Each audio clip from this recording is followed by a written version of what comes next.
What's going on, guys? Welcome back to another episode of Keeping It Real with T&L. I am T or Ty, and that's Coach Lori. And today we have CrossFit San Ramon member and local real estate expert here in the Contra Costa County area. This is Mike Continillo. What's up? Thank you for joining us. So Mike's a big deal. Like, Yeah, let's be yeah. Let's just break. We're keeping it real, right? So, yeah, I remember when you joined. I've watched you transform yourself. You're like this guru in the real estate industry. You're amazing. I know it's not up to date, but last number I had was 127.5 million in real estate that you have sold, which is phenomenal. I'm just trying to get in the market. This is like super impressive. So we're sitting down with someone who knows his way around a property or two or thousands. We'll be chatting about his CrossFit journey, how his family history shaped his real estate career, and his advice for anyone looking to buy a home or investment property, or even just get started in CrossFit, because you just dove right in. That's right. That's it. Yeah. There we go. And guys, we did not forget. We know it is Super Bowl Sunday coming up this Sunday. Philadelphia Eagles versus the Kansas City Chiefs. That said, we know that it is one of those days where most of us tend to kind of forget what our health plans are. So we're going to be offering some advice and tips to help you guys stay on track. So right before we dive into that, really quick, Laura, do you got any plans Super Bowl Sunday? So since we're keeping it real, I didn't know the Super Bowl was this Sunday. But I'm told it's in New Orleans. I'm going to get up and work out Sunday morning and maybe watch a little bit because Tim loves football.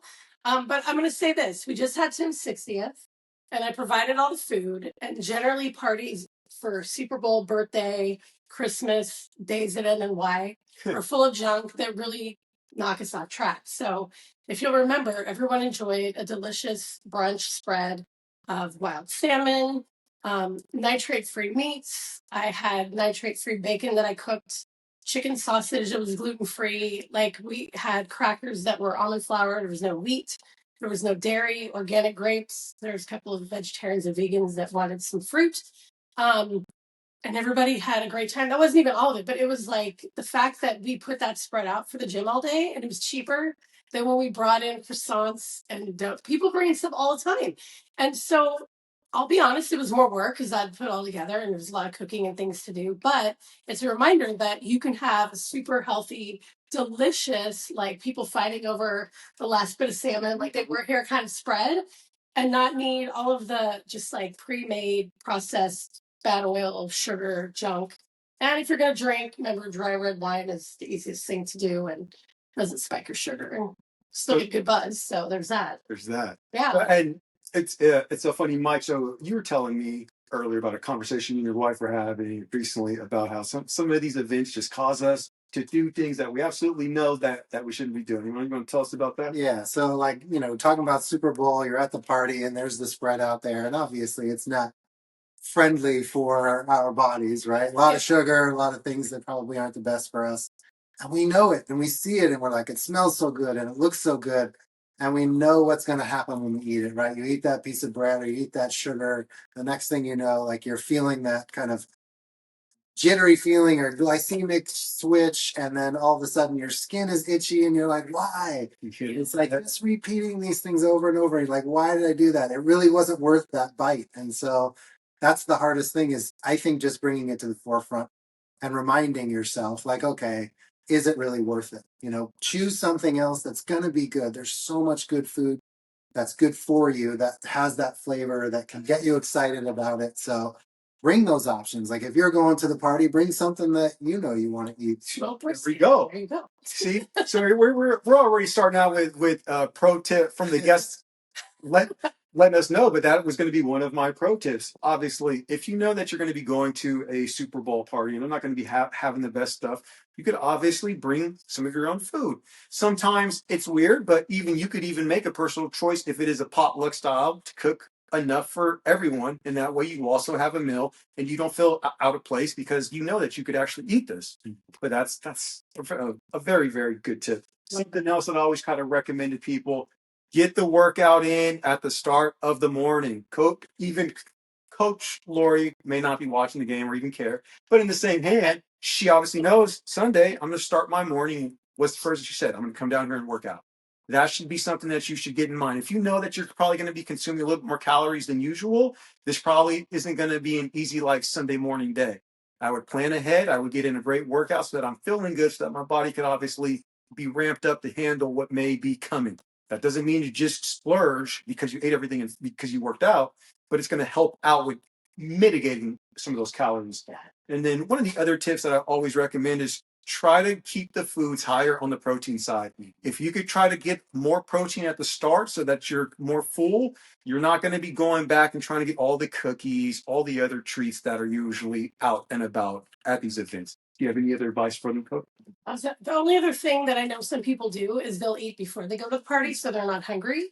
And then by the end of it, when it's time to have a little bit more food 4 hours later, and most of that stuff that you didn't want was already gone, you can kind of keep it under control. You know yourself. If you're like, I walk into a candy shop and it's a scene out of Wonka and I'm buying everything, like, you know that if you fill yourself up with good food, that you're less likely to go crazy, especially if you're rooting for one of the teams and they win. You're going to be just like, because celebration and is always tied into this thought of like food, instead of just jumping up and down and like making fun of the losing teams. I'm Chiefs fans. I don't know. I don't know, but that's about it. You can always pregame and eat healthy before you go to the party too. And then, so my last tip, and I don't want you guys to misconstrue what I'm saying here and be like, Ty told me it's okay to go out and drink. No. But if you are going to consume alcohol, I always recommend keeping it clear. I usually do vodka. It's I always recommend Kettle One just because I know there's zero sugar, zero gluten. One of those things that I try, if when I do drink, I still try to make a smarter choice from when it comes to what I'm going to be consuming. Try to stay away from drinks that are going to have sugar. That's going to be a game changer. Those are added calories that you're not seeing your body consuming. So just some things to think about when it comes to the drinking side of it as well. But enough about that. Let's dive into what you guys came here for. We're ready to talk to Mike. That's what it's about. That's what it's about. So, Mike, thanks for joining us. We're going to kick this off. We're going to kind of leave it very open here, but we obviously want to know how long have you been doing CrossFit, and basically how has it transformed your life from that first day you walked in to where you are now in all aspects. So thank you for having me on today. I definitely appreciate it. Super excited. This is my very first podcast officially, so I'm excited to be doing it.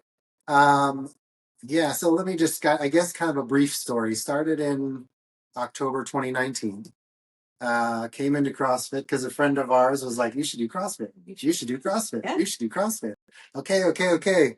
Came in, started doing it, found that I loved it, but really wasn't as dedicated as I needed to be. I wanted to make some changes in my life, but I wasn't really focused on it. COVID hit, like everybody, and I sat at home and gained a bunch of weight. And I think at my highest point, I was probably pushing 225, 230.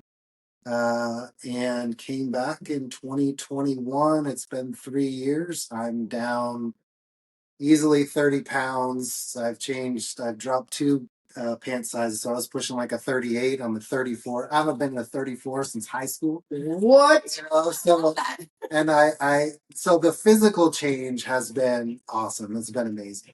We don't have enough time on this to talk about all of the positive effects that it's had in my life, but I have the thought that like I wish everyone would have an opportunity in life where something comes along that has such a positive effect on them that they know that they're going to carry it with them for the rest of their lives. Like, I think for me, the physical changes have been great, but the unexpected part of it was really the community, the friendships, the support that you get coming in here. It starts with you and Tim, obviously, the owners, and Ty, the coaches, like really supporting us on all aspects, like creating an environment that we can come in, we can have fun. We find fitness, but we have a good time doing it. And then, you find your fit fam. We got a group of friends in there that, the one thing that I realized is like, we're all struggling every day in these workouts. They're not easy and they're not supposed to be, but we're struggling together. And like, you find that camaraderie and like, just keep going. And people are like encouraging you. And at first you're kind of like, are they for real? Like they're cheering? Like, is this real? And then you realize, yeah, it's like we're all going through something that is very difficult and hard, and we're taxing ourselves, but we're all doing it together. And that community and that support is so important. So uh, it has really changed my life. And honestly, like, I mean, who doesn't love to hear when you're walking out or you see somebody you haven't seen in years and they're like, dang, look at that. What have you been doing? And I just really love that. I really appreciate it. It has changed my life, both inside and out. So It's incredible. yeah, I love that. I know. I love it too. So I love that you are not like a lot of people start CrossFit in their early 20s. I actually met someone Saturday who owns an affiliate and he's been CrossFitting since he was 17. But you and I have a different story, right? We did not start in our 20s. And one of the things I hear as an owner and a coach is that, oh, I'm too old for that. Oh, I'm too old for that. Or, oh, I haven't played sports in 30 years. Like, what do you say to people that you invite them to the gym to be part of the community and they're like, oh, I'm too old for that? Yeah, I mean, obviously the answer is you're never too old for it. Never. We have folks in here that are probably 20 years our senior. Yeah. And they're in here crushing it. And they are absolutely motivating me every day to say, I can continue to do this. And if you say I'm too old for that, that means you need to come in because you're having issues, you're not feeling right, you're not moving your body. Scale is a very important word in CrossFit, you know? There's that intimidation of like, oh man, I'm working with these 20 somethings and they're just, yeah, I get it. But you can scale and you do it to the best of your ability. So it doesn't matter if you're 20, 50, or 70, you can come in here and find success, right? And so that's what it's all about is moving your body, staying healthy. Don't let the like preconceived ideas of like what CrossFit is about, which is like, oh, it's so hard and competitive and all this. It has that component if you want it, but it also has other components, which is just take care of yourself, come in, move your body, do things you haven't done. I mean, we started doing handstands on the wall, and I'm like, I haven't done handstands since I was like 10 years old. And now I can do it, and I can do other things, and you challenge yourself, and you grow, and you want a place to find achievement. Come in here. Like, we're achieving stuff every single day, PRs and doing things. So About to sign up and I'm already here. I know. I mean, excited. This, I mean, the right time is any time to like come in here. Like, it doesn't matter how old you are. Like, you will find success if you're dedicated to it, and it's going to be good for you. I love that. I love that a lot. Yeah, I was kind of the same. I was going to start in my 30s as well, so it wasn't an overnight thing, and I'm glad that you spread the word because people need to know that age is not important. It's not. Yeah, no. So we're going to dive in now. We've had you talk about CrossFit, but now we want to know more about you and what you do. Okay. So we're going to start. I know you a little bit personally, so I'm just going to apply a small intro, and then I'm going to let you take it over. Sure. So me and you met, and I was obviously visiting on your website, doing my own research. You told me that your grandfather, he came here from Italy. This is your grandfather on your father's side? That's right. And he came in 1952 from Italy. Back in the home country, he was in cabinetry. Yeah, furniture builder. Yeah. He was a furniture builder, and when he got here, he naturally got to the construction. That's right. And I remember that you had also told me that during that time, he started to acquire properties and slowly began to build quite a portfolio of his own. That's right. Yeah. So let's just kind of start about like how did that influence you? What kind of witnessing it growing up to where you are now? Yeah. How it kind of shaped things. So it's kind of funny because I always look at it like it's sort of an origin story, but it's not just one. There's a lot of things along the way. How did you get to the place you are today? So as a real estate broker, right? And as a kid, I never thought I would be a realtor. Never in my life thought I would be in this position.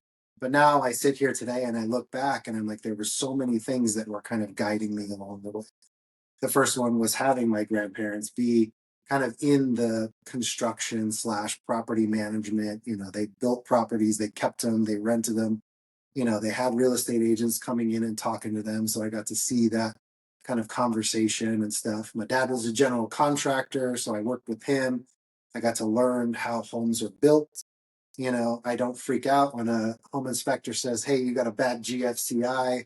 in your house. And I'm like, it's okay. It's just a plug. It's a $15 fix. It's not a big deal. Right? So understanding how homes are built really helps me in the work that I do.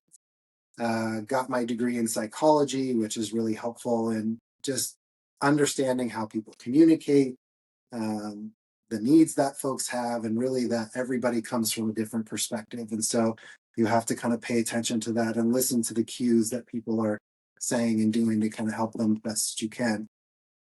A friend of mine kind of got me into the mortgage business in the early 2000s. And so that was really where I got my first taste of kind of helping folks through the process. Granted, it was the financing side, so I'm helping them get their loans when they're looking to buy homes or refinance, things like that.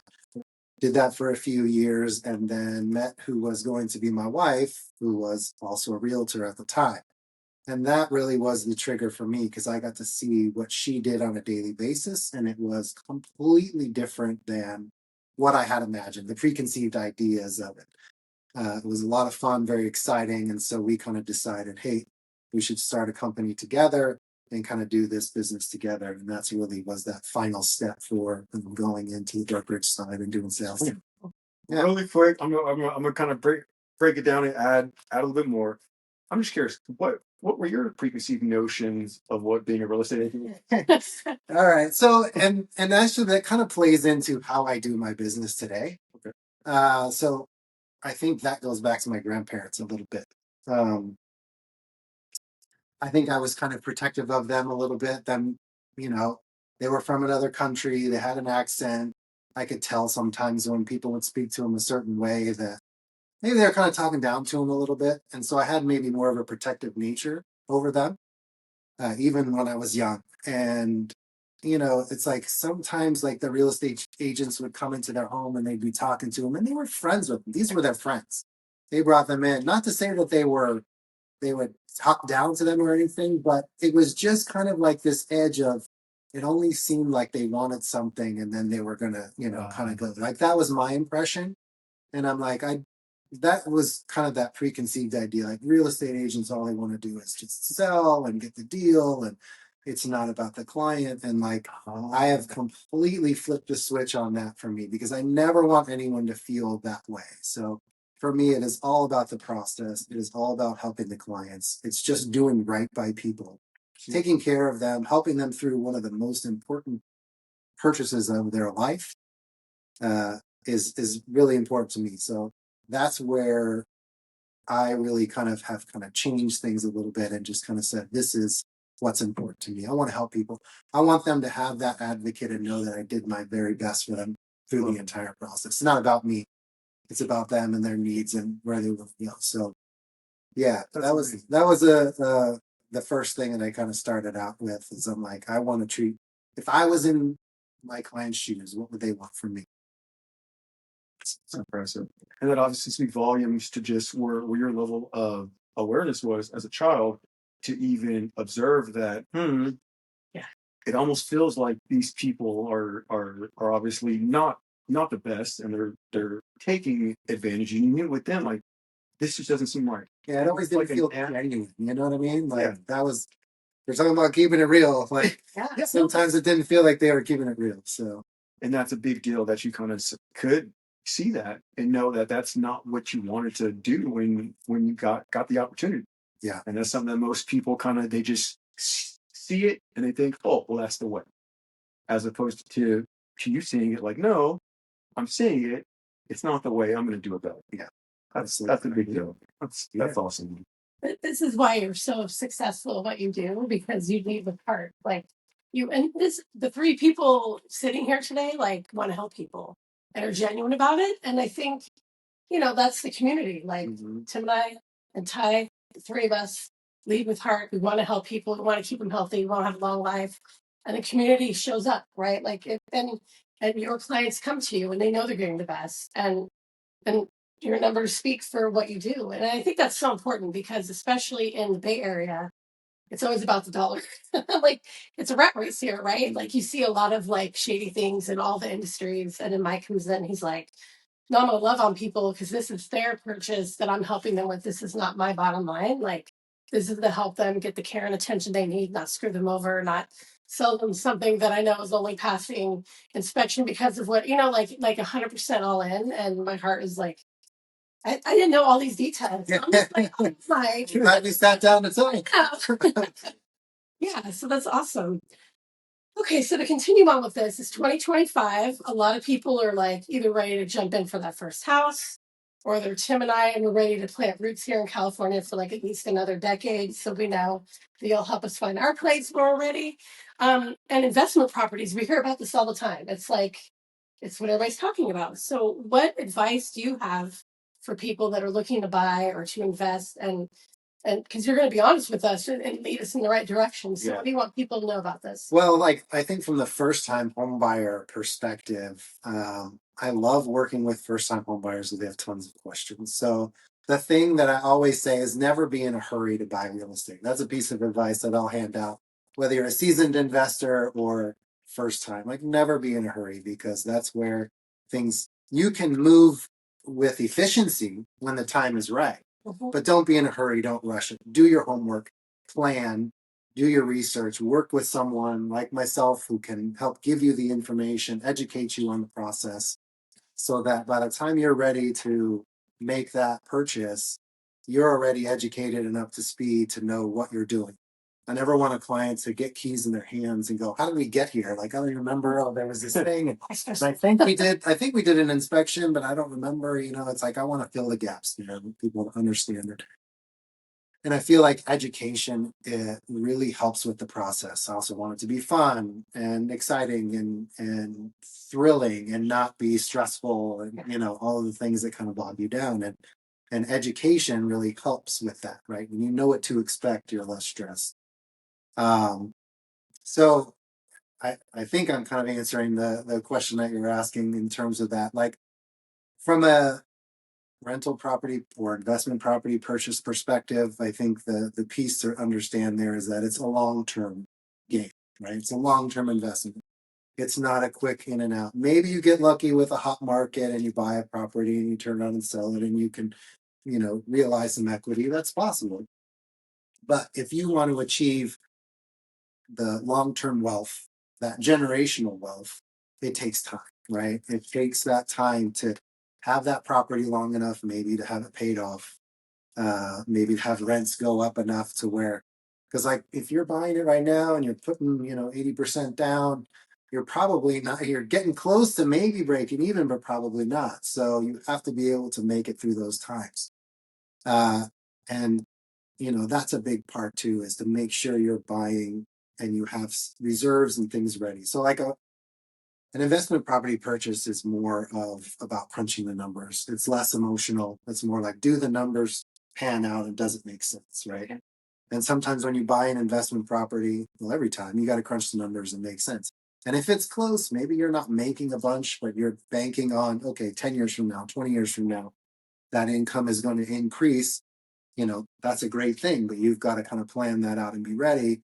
I think my grandpa always would tell me he's like, you have to have enough to make it through the tough times. There may be times where there are no tenants. There may be times where the values go down. Things, you have to be able to make it through those tough times. So don't stretch yourself so thin that when bad times happen, you fall. So, it's just kind of smart, crunching the numbers and don't overextend. And, it's a great thing to have, but you just have to be educated about it. So let me ask you this. I'm gonna play the hypothetical. I'm not putting you on the spot, but I'm just kind of curious. Yeah. So, I know that most people who purchase here in our area, it's because one, they've heard that the schools are good and they've heard it's a family environment. And you were talking about educating yourself.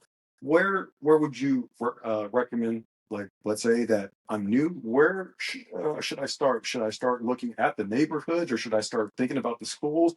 Like, what do you see is the most common starting point where people do start and where they should start? Well, I Still looking, doing homework. Yeah, I mean, I think the thing is that whether you're buying for yourself or you're buying an investment, it's all the same. Okay. You want, like you said, good communities, good schools. You want property values to increase. You want, if it's a rental, you want rents to increase, and that's going to happen in stable environments, right? cities where people are moving in and living and want to be. I personally like cities that have kind of more of that family environment because you get kind of more stable tenants, right? You get the families who care about their credit and care about the home and will take care of it, things like that. So, um, schools are a big part of that. I mean, we hear it all the time. Whether you have kids or not, buying in areas where there's good schools is definitely beneficial because it kind of tends to hold the value because it's desirable, right? So that's a big part of it. So, All right. So, Mike, really quick, next thing, right before we let you go, well, actually, no, because you'll be on the hot seat. But the other thing that we want to know, or we'd like to give you a chance to add anything. I know that it was us asking questions, but if anybody wants to reach out to you, we'd like you to have an opportunity to let them know where they could find you. yeah. And we'd also like you to give any advice, whether it be real estate, CrossFit, fitness. This is your chance. Like, let's just talk. My chance to just hit it up. Yeah, I you mean, may ask some questions out. yeah, no, I appreciate that. With it. I don't know if I have anything specific. I mean, obviously, what I try to do is make myself available to answer questions anytime. I say that all the time. I love talking about my business. Even more, I love talking about CrossFit. I mean, how do you know someone does CrossFit? Because we tell you we do, right? You're gonna find out. So, if you have questions, again, I'm all about education, and so I always try to make myself available. I love it when, neighbors or whatever will call me up. Hey, Mike, what about this? What about that? And they just want to talk and just hang out and kind of learn some stuff, or they have curiosities. Like that's a big thing for me. So, again, education is key, and just, being available and being a part of my community. Like that is a big, huge thing for me. Like it starts with family. We moved here, like we said, schools in the community. I love growing up in this area. I love CrossFit for its community. I love where it's almost like we have a duty, right? As a group of people who come together for whatever reason, we have a duty to support each other, right? And it's beneficial, and it's a support without expecting anything in return, right? We just want to give and support and hold up. And how good does that feel when someone does that for you, right? And so it's amazing when you can kind of do that for others as well. So I love that. yeah, Very, very cool. So, guys, that's it for Mike right now. When it comes to all of that stuff, obviously, he's willing to help out. Make sure if you watch this and you see him at the gym and you haven't spoke with him yet, come up and talk to him. Super friendly. He's one of my favorite guys, and he's actually helped me out a couple times. Laura, you want to add anything else? He's the best. What do you want to share your website with the audience if they want to get hold of you, or email, or because people are going to be like, I got to talk to Mike because I'm ready to go. So the name of my company is Villa Properties. I'm an independent broker. But when we had to get our website, Villa Properties was taken. So if you look for my Villa Properties, either .com or .net, you'll find me. So Okay. But just put it in the description too. We'll have that. Yeah. Awesome. Love that. So we're gonna put you in the hot seat. All right, let's do it. Questions. All right. You ready? You want me to start with the first one? I do. Favorite place to vacation? All right. So favorite place to vacation has got to be camping on the Yuba River. On the Yuba River. Okay. Tell us about So that. you hear? You got to hear about it. So a friend of mine who I've known since probably like second grade, his family has been going there, let's say for generations. His grandparents camp there every year. His mom camped there every year. That's cool. He and his family, and now his brother's family, the cousins, everybody.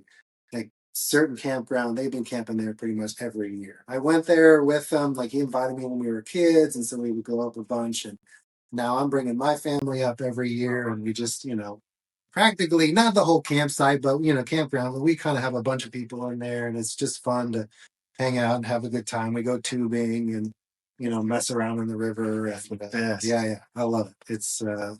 It's just one of those things that we look forward to every single year.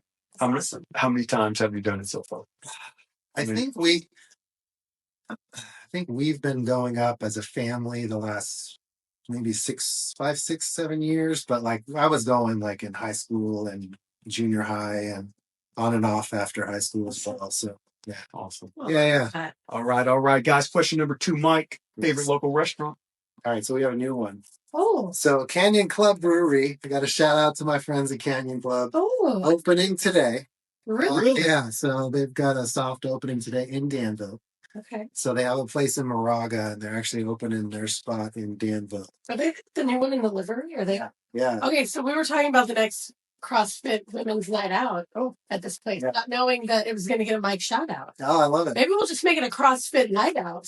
Hey, that's what. No battle of the sexes. Everybody can go. So plug your ears, CrossFit people and nutritionists. They have really good beer. Their food is on point, and they are all about hospitality. So bring the family, bring the kids, bring the dogs. Come and hang out. Like it's, I'm super excited for them. So. I have to ask a question though. Yes. For people like me that can't have wheat and beer, is there like wine or something? Yes. Okay. Yeah, they got it all covered. Here we go. Yeah. We're waiting for it. Yes. Done. I'm kidding. We can finish the seat there. I'll finish it right there. So I'm excited for them, and I'm excited to go check it out. Awesome. Yeah. All right, total switch up. Like favorite book? So, favorite book. Currently, I just started reading Lord of the Rings with my daughter. Oh. So I've read it before. Love the story. Been a fan like ever since I was a kid, watching the cartoons and all that kind of stuff. Got into the movies. I've even watched all the extended versions, like back to back one day. Yeah. So we started reading it, and I'm excited to do that with her. So that's cool. Yeah. Reading a book with your child is fantastic. Mm-hmm. How was she like this so far? She's gotten into it. So the book is kind of interesting, and as you're reading it, it's unusual speak. And so I've kind of, I'll stop and I'll be like, "Are you following?" She's like, "Yeah, I got it." Keep going. So yeah, she's enjoying. All right, this one's usually it's a tough one. Yeah. For most people, but I got to ask you: you could have dinner with any person, dead or alive. You could ask them anything you want. They'll tell you everything. Everything is on the table, no holds barred. Who were you having that meal with? So this is an easy one for me, but maybe hard to say. So hopefully I'll get through this. So my grandma Mary, my Italian grandmother, 100%. I would have lunch with her anytime. She passed in 2007, but she taught me she loved us unconditionally. She took care of us. She helped raise us. She was an amazing person. And if I just had the opportunity to give her a hug, tell her thank you, and tell her I'm doing okay. Thank you for what she did for us, but also tell her I'm doing okay, because she worries. She always worried and wants to make sure everybody's doing well. And I would love to have that moment to just say, "Hey, we're doing good. Thank you." And I remember she was always worried, like, "I want to leave you something so you remember me." And I'm like, "Gosh, no way, I'm never gonna forget you." Like, there's no way. Like, I think about you every day. And so, and yeah, you know what? She would be cooking. Sorry, she's gonna cook, because she was an amazing cook, and I would not let that lunch go by unless she was cooking. So I love it.